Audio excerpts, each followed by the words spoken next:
Hello all, and thank you for tuning in to the AnOtakuInJapan podcast and the first ever episode of What the Fuck Japan. Let me preface this by saying this is not a personal attack on the country in which I reside or the people that inhabit it, and that I am all too aware that no matter where you go, cuckoo will follow. So please, weeaboos united, please don't kill me. But this segment is dedicated to all of the things Japan does just a little bit differently to its fellow inhabitants of this lovely planet we call Earth, or as they say here in the native tongue, Chikyu.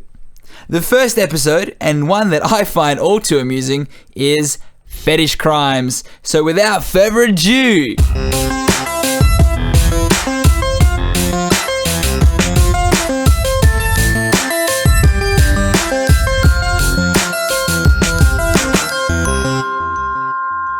So, if you've ever watched Japanese animation or movies or media or, God forbid, porn, don't worry, I'm not judging you.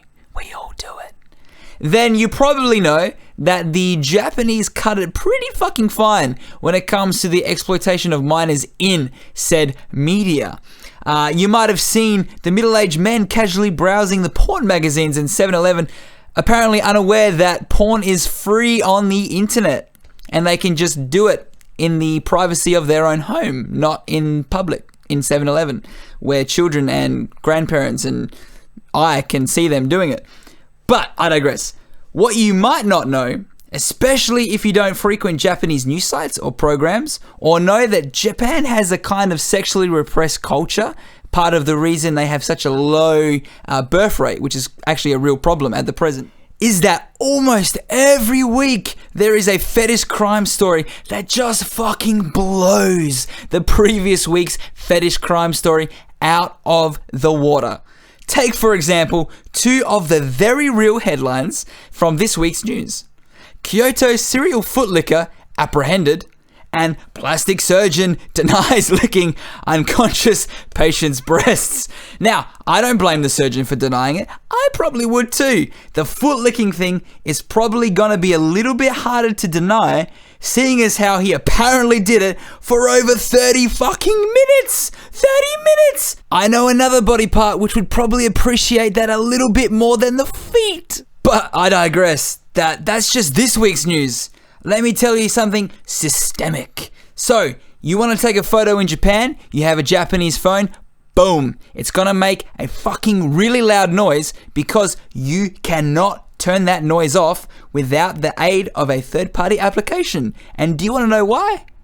Because of the prevalence of taking upskirt pictures of girls in train stations and in public. That is a serious fucking problem. So much of a problem that other types of criminals, fraudsters, have taken advantage of it by setting up their own little sting operations where they will plant their own girl with a short skirt to ride escalators to lure out the wannabe Warhols to then try and take a picture to then be caught by the fraudsters and blackmailed for money. What the fuck? That's a real thing. Genius, but it's a real thing. And again, a little bit weird. So from panty and high heel stealers to public masturbators and trains with separate carriages for its male and female patrons, Japan's repressed sexuality, which is a serious issue in itself, likes to come to the surface in these bizarre, crude acts of public nuisancy and sexuality, which really are just unnecessary. We have the internet for that. We don't need to do this in public.